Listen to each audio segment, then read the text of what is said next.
Hello everyone, എല്ലാവർക്കും KS മെന്ററിന്റെ പുതിയൊരു വീഡിയോയിലേക്ക് സ്വാഗതം.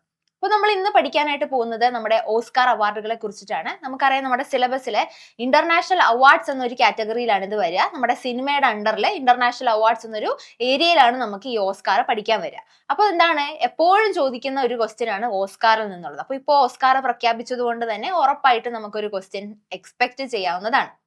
ഓക്കെ, അപ്പോൾ ഈ ഒരു 2026 98ാമത് ഓസ്കാർ അവാർഡാണ് പ്രഖ്യാപിച്ചത്. അഥവാ നമ്മൾ അക്കാഡമി അവാർഡ്സ് എന്നും പറയപ്പെടുന്നു. അപ്പോൾ എന്തായാലും തന്നെ നമുക്ക് ടെലഗ്രാം ചാനലിൽ ഈ ഒരു ക്ലാസ് കഴിയുമ്പോഴത്തേക്കും എന്താണ് നമ്മുടെ ഇതിന്റെ നോട്ട് നമ്മൾ അപ്ലോഡ് ചെയ്യുന്നതായിരിക്കും. അപ്പോൾ എന്തായാലും എല്ലാവരും തന്നെ KS mentor Telegram channel follow ചെയ്യുക.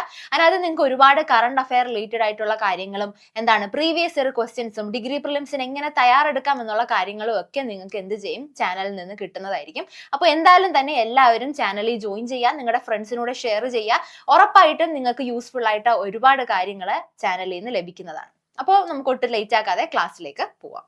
ഓക്കെ, അപ്പൊ നമ്മൾ ഓസ്കാർ അവാർഡ് 98ാമത് ഓസ്കാർ അവാർഡ് അഥവാ അക്കാഡമി അവാർഡ്സ് ആണ് നമ്മൾ പഠിക്കുന്നത്. ഓക്കെ, അപ്പൊ എന്താണ് ഈ ഓസ്കാർ?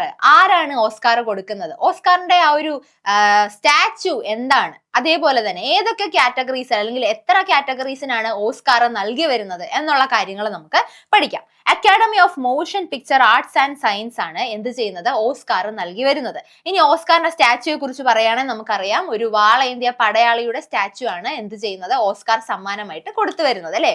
ആ ഒരു കാര്യം നമുക്കറിയാം. പിന്നെ മൂന്നാമത്തെ കാര്യം എന്താണ്? 20 കാറ്റഗറീസിലേക്കാണ് ഈ ഓസ്കാർ നൽകി വരുന്നത് എന്നൊരു കാര്യം കൂടി ഓർത്തിരിക്കുക. ഇനി നമുക്ക് ഒട്ടും ലേറ്റ് ആക്കാതെ എന്താണ് 2026 ഓസ്കാർ ആർക്കൊക്കെയാണ് ലഭിച്ചത് എന്ന് നോക്കാം. അതേപോലെ തന്നെ നമ്മുടെ എക്സാമുകളിൽ ചോദിക്കുന്ന ഒരു കാര്യമാണ് എന്താണ് ആദ്യമായി ഓസ്കാർ ലഭിച്ച മലയാളി ആര് എന്നുള്ളൊരു കാര്യം. അത് നിങ്ങൾക്ക് അറിയാവുന്നതാണ്. അപ്പൊ നമ്മൾ വഴിയെ അതും കൂടെ പറഞ്ഞു പോകും. അതോടൊപ്പം നമ്മുടെ ഓസ്കാറിന്റെ ഹിസ്റ്ററിയും നമ്മൾ പറഞ്ഞു പോകും. അപ്പൊ നമുക്ക് ഒട്ടും ലേറ്റ് ആക്കാതെ ഏറ്റവും ഇമ്പോർട്ടന്റ് ആയിട്ടുള്ള അവാർഡ് കാറ്റഗറി ആദ്യം നമുക്ക് പഠിക്കാം. അപ്പൊ ബെസ്റ്റ് പിക്ചർ ഏതാണ്? ബെസ്റ്റ് പിക്ചർ നമ്മൾ ഒരുപാട് തവണ കേട്ടതാണ്, അല്ലെ? ഒരുപാട് തവണ കേട്ടതാണ് one battle after another. 6 Oscar അവാർഡുകളാണ് one battle after another എന്ന സിനിമയ്ക്ക് ലഭിച്ചത് എന്ന് ഓർക്കുക. അതേപോലെ തന്നെ 13 നോമിനേഷൻ ഈ സിനിമയ്ക്ക് ഉണ്ടായിരുന്നു എന്ന കാര്യം കൂടി ഓർത്തിരിക്കുക. ഇനി നെക്സ്റ്റ് ബെസ്റ്റ് ആക്ടർ ആരാണ്? Best actor Michael B Jordan. സിന്നേഴ്സിലെ അഭിനയത്തിന് മൈക്കിൾ ബി ജോർദാൻ ആണ് ബെസ്റ്റ് ആക്ടർ അവാർഡ് ലഭിച്ചത് എന്ന് ഓർക്കുക. അപ്പൊ ബെസ്റ്റ് പിക്ചർ എന്താണ്? One battle after another. 6 Oscar അവാർഡുകൾ പല കാറ്റഗറീസിലായിട്ട് വൺ ബാറ്റിൽ ആഫ്റ്റർ അനദറിന് ലഭിച്ചിട്ടുണ്ട്. 2 ബെസ്റ്റ് ആക്ടർ അവാർഡ് ലഭിച്ചത് ആർക്കാണ്? Michael B Jordan. സിന്നേഴ്സിലെ അഭിനയത്തിന് മൈക്കിൾ ബി ജോർദാൻ ആണ് എന്ത് ലഭിച്ചത്? ബെസ്റ്റ് ആക്ടർ അവാർഡ് കിട്ടിയത്. ഇനി ബെസ്റ്റ് ആക്ട്രസ് ആരായിരുന്നു? ഹാംനെറ്റ് എന്ന ചിത്രത്തിന് ജെസി ബക്ലിക്കായിരുന്നു എന്ത് ലഭിച്ചത്? ഹാംനെറ്റ് എന്ന ചിത്രം, ഹാംനെറ്റ് കാണുന്നില്ല എന്ന് വിചാരിക്കുന്നു, നോക്കാം. ഹാംനെറ്റ് എന്ന ചിത്രത്തിന് ജെസി ബക്ലിക്കാണ് ബെസ്റ്റ് ആക്ട്രസ് അവാർഡ് ലഭിച്ചത്. അപ്പൊ 3ഉം കിട്ടിയല്ലോ, മറന്നു പോകരുത്. എന്തായാലും വരും എക്സാമുകൾക്ക് പ്രതീക്ഷിക്കാവുന്ന ഒരു ക്വസ്റ്റ്യൻ ആണ്. ഇതിൽ ഏതെങ്കിലും, അതായത് നമ്മളിപ്പോ പറയാൻ പോകുന്ന കാറ്റഗറീസിൽ ഏതെങ്കിലും ഒരു ക്വസ്റ്റ്യൻ ഉണ്ടാവും. ഓക്കെ, ഇനി ബെസ്റ്റ് ഡയറക്ടർ ആരാണ് ബെസ്റ്റ് ഡയറക്ടർ ആയിട്ട് തിരഞ്ഞെടുക്കപ്പെട്ടത്? Paul Thomas Anderson. ആരാണ്? പോൾ തോമസ് ആൻഡേഴ്സൺ ആണ് ബെസ്റ്റ് ഡയറക്ടർ അവാർഡ് കിട്ടിയത്. സിനിമ നോക്കുകയാണെങ്കിൽ വൺ ബാറ്റിൽ ആഫ്റ്റർ അനദർ എന്ന സിനിമയ്ക്ക് തന്നെയാണ് നമ്മുടെ പോൾ തോമസ് ആൻഡേഴ്സന് ബെസ്റ്റ് ഡയറക്ടർ അവാർഡ് ലഭിച്ചത്. ഇനി നമ്മൾ പോവാണ് ബെസ്റ്റ് ഇന്റർനാഷണൽ ഫീച്ചർ ഫിലിം. അപ്പൊ നമ്മൾ വിചാരിക്കും ഈ ഒരു ബെസ്റ്റ് ഇന്റർനാഷണൽ ഫീച്ചർ ഫിലിം ഒന്നും PSC ചോദിക്കാറില്ല എന്ന് വിചാരിക്കും. പക്ഷേ ചോദിച്ചിട്ടുണ്ട്. മുൻപുള്ള എക്സാമുകൾക്ക് കറണ്ട് അഫയർ ആയിട്ട് തന്നെ എന്ത് ചെയ്തിട്ടുണ്ട്? ചോദിച്ചിട്ടുണ്ട്. അപ്പൊ നിങ്ങൾ പ്രധാനമായിട്ട് ഇപ്പൊ 2026 പഠിക്കുന്നതോടൊപ്പം 2025 24 ഒന്ന് ഓടിച്ചു നോക്കിയിട്ട് എക്സാമിന് പോകാനായിട്ട് ശ്രദ്ധിക്കുക കേട്ടോ. ഓക്കെ, അപ്പൊ ബെസ്റ്റ് ഇന്റർനാഷണൽ ഫീച്ചർ ഫിലിം ആയിട്ട് തെരഞ്ഞെടുക്കപ്പെട്ടത് നോർവേയിലെ ചിത്രമായിരുന്നു എന്ത്? സെന്റിമെന്റൽ വാല്യൂ എന്ന് പറയുന്ന ചിത്രം. ഡയറക്ടറിനെ കൂടെ നമുക്ക് പഠിക്കാം. ജോആച്ചിം ട്രിയറർ ആണ് സെന്റിമെന്റൽ വാല്യൂ എന്ന ചിത്രത്തിന്റെ ഡയറക്ടർ. അപ്പൊ എന്തായിരുന്നു കാറ്റഗറി? എന്താണ്? ബെസ്റ്റ് ഇന്റർനാഷണൽ ഫീച്ചർ ഫിലിം എന്ന കാറ്റഗറിയിലെ സെന്റിമെന്റൽ വാല്യൂ ആണ് തിരഞ്ഞെടുക്കപ്പെട്ടത് അല്ലെങ്കിൽ ഓസ്കാർ ലഭിച്ചത്. എത്രാമത്തെ ഓസ്കാർ? 98ാമത് അക്കാഡമി അവാർഡ്സ്. ഓക്കെ, അപ്പൊ നമ്മൾ റിവൈൻഡ് ചെയ്ത് ഇത് പറഞ്ഞുകൊണ്ടേയിരിക്കുക, കാരണം ഒരുപാട് പേരുകൾ നമുക്ക് മാറിപ്പോകാനുള്ള ചാൻസുകൾ ഉണ്ട്. ഓക്കെ, ഇനി നെക്സ്റ്റ് ഒരു ഇമ്പോർട്ടന്റ് ആയിട്ടുള്ള ഒരു കാറ്റഗറിയാണ് സിനിമാറ്റോഗ്രാഫി. ഫസ്റ്റ് വുമൺ വിന്നർ എന്നൊരു പ്രത്യേകതയുണ്ട്. ആദ്യമായിട്ട് ഈ ഒരു സിനിമാറ്റോഗ്രഫിയില് ഒരു വുമണിന് ഓസ്കാർ ലഭിക്കുന്നത് ഇത് ആദ്യമായിട്ടാണ്. അപ്പൊ നമുക്കറിയാം സിനിമാറ്റോഗ്രഫിയിൽ എന്താണ് ഒരു സ്ത്രീക്ക് ഓസ്കാർ ലഭിക്കുമ്പോഴത്തേക്കും എന്തായാലും ലോകം ചർച്ച ചെയ്യപ്പെടുന്ന ഒരു കാര്യമായി തന്നെ അത് മാറും. ഓക്കെ, അപ്പൊ ആർക്കാണ് ലഭിച്ചത്? ഓട്ടം ഡുറാൾഡ് ആർക്കപ്പോ. ആരാണ്? ഓട്ടം ഡുറാൾഡ് ആർക്കപ്പോയ്ക്കാണ് എന്ത് ലഭിച്ചത്? സിനിമാറ്റോഗ്രഫിയിലെ ഓസ്കാർ ലഭിച്ചത്. സിനിമ ഏതാണ്? സിന്നേഴ്സ് ആണ്. Directed by Ryan Coogler. Ryan Coogler direct ചെയ്ത സിന്നേഴ്സ് എന്ന മൂവിയുടെ സിനിമാറ്റോഗ്രഫിക്കാണ് ഓട്ടം ഡുറാൾഡ് ആർക്കപ്പോയ്ക്ക് എന്ത് ലഭിച്ചത്? ഓസ്കാർ ലഭിച്ചത്. അപ്പോൾ സിന്നേഴ്സിനാണെങ്കിൽ ഏറ്റവും കൂടുതൽ നോമിനേഷൻ പോയത് സിന്നേഴ്സ് എന്ന സിനിമയ്ക്കാണ്. എത്രയാണ്? 16 നോമിനേഷൻ ആണ് പോയത്. അതേസമയം വൺ ബാറ്റിൽ ആഫ്റ്റർ അനദറിന് 13 നോമിനേഷനും പോയിട്ടുണ്ട്. ഓക്കെ, ഇനി നമ്മൾ സപ്പോർട്ടിംഗ് റോൾസിലേക്ക് വരികയാണെങ്കിൽ supporting roles best supporting actor ആയിട്ട് ഷോൺ പെന്നിനെയാണ് എടുത്തത്. ആരാണ്?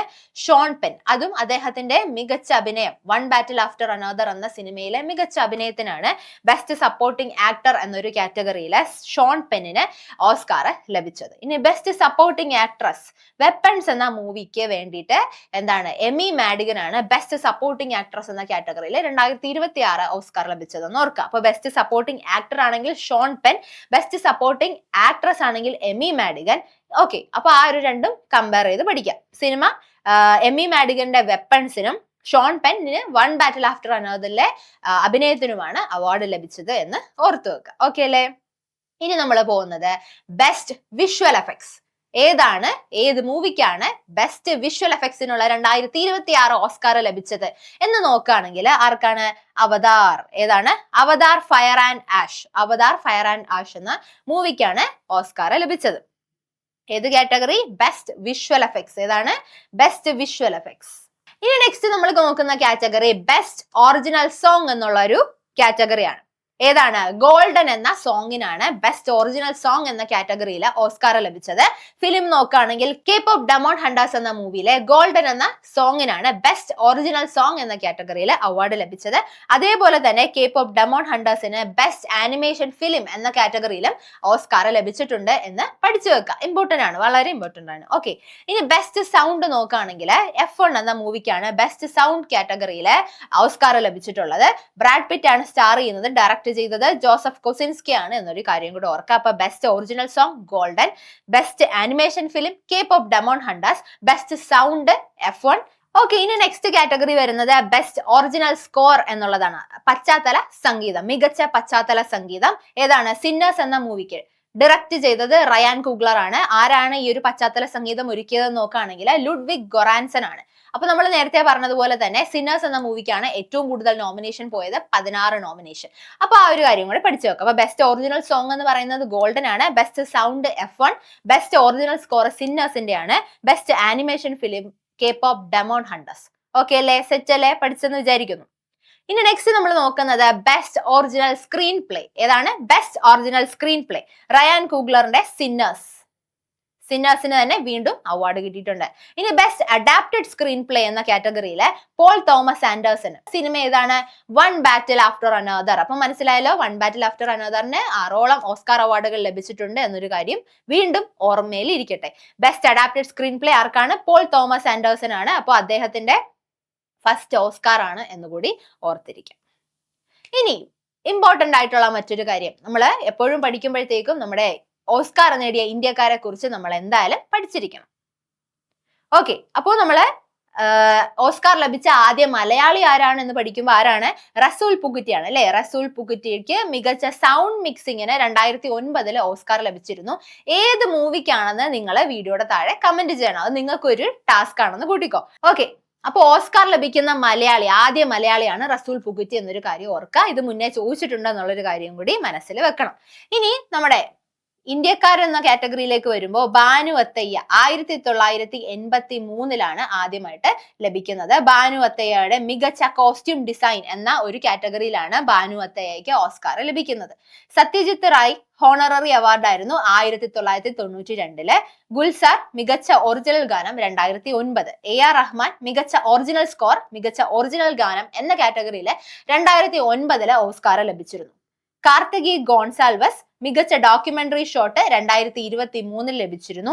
MM കീരവാണി ചന്ദ്രബോസ് മികച്ച ഒറിജിനൽ സോങ് 2023 ലഭിച്ചിരുന്നു. അപ്പൊ അത്രയും കാര്യങ്ങൾ ഓർത്തിരിക്കാം. അപ്പൊ അതേപോലെ തന്നെ ഓർത്തിരിക്കേണ്ട കാര്യം, ബാനു അത്തയ്യയ്ക്ക് ഏത് മൂവിക്കാണ് മികച്ച കോസ്റ്റ്യൂം ഡിസൈനിൽ അവാർഡ് ലഭിച്ചത്?